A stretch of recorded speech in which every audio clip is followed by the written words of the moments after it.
Trial begins for Virginia, Washington women accused of fundraising for Al-Qaeda affiliate. Alexandria, Virginia.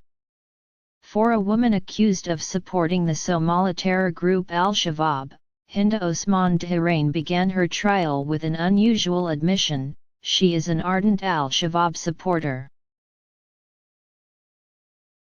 Dhirain's attorney, federal public defender Paula Deutsch, began her opening statement Monday reading parts of a poem Dhirain had written as an ode to Al-Shabaab fighters.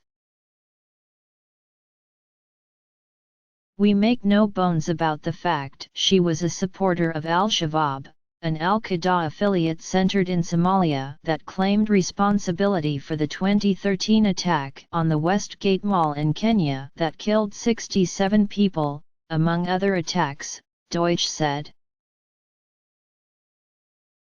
But it's talk. It doesn't prove that she necessarily provided substantial assistance to Al-Shabaab.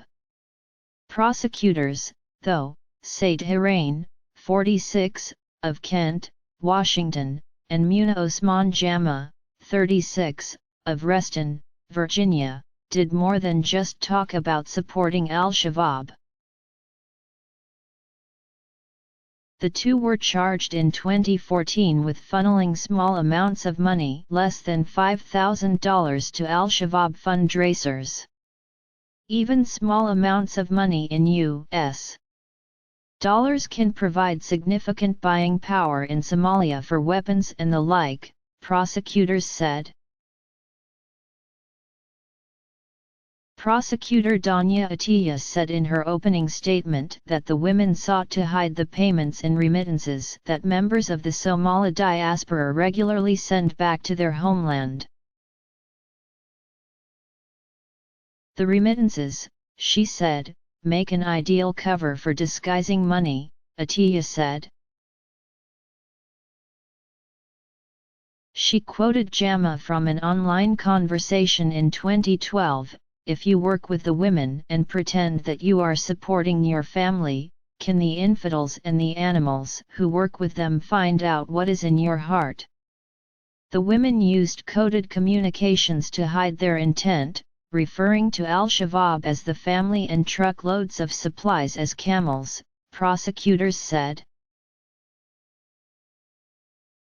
Deutsch, the defense attorney, said that understanding Dhirain's support for Al-Shabaab requires an understanding of Somalia's history of corrupt and at times non-existent government.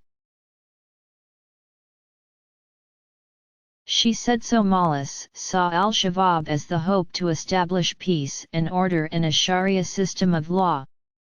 Jama's attorneys made no opening statement. Federal prosecutors across the country have targeted Al-Shabaab's supporters in the U.S.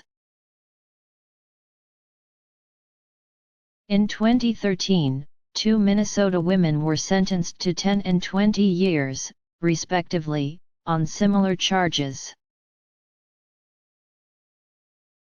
In fact, prosecutors said Jama and Dhirain watched that case closely and took note of the outcome, spurring them to be even more secretive in their dealings.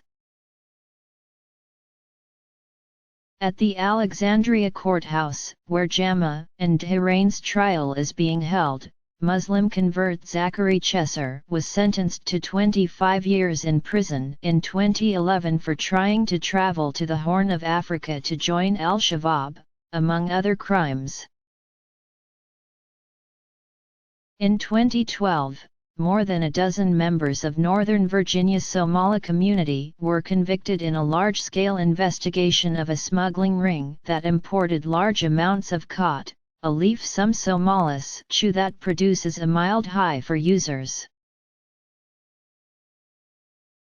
The investigation initially raised concerns about whether the money from the ring was being used to fund Al-Shabaab, but no such evidence emerged.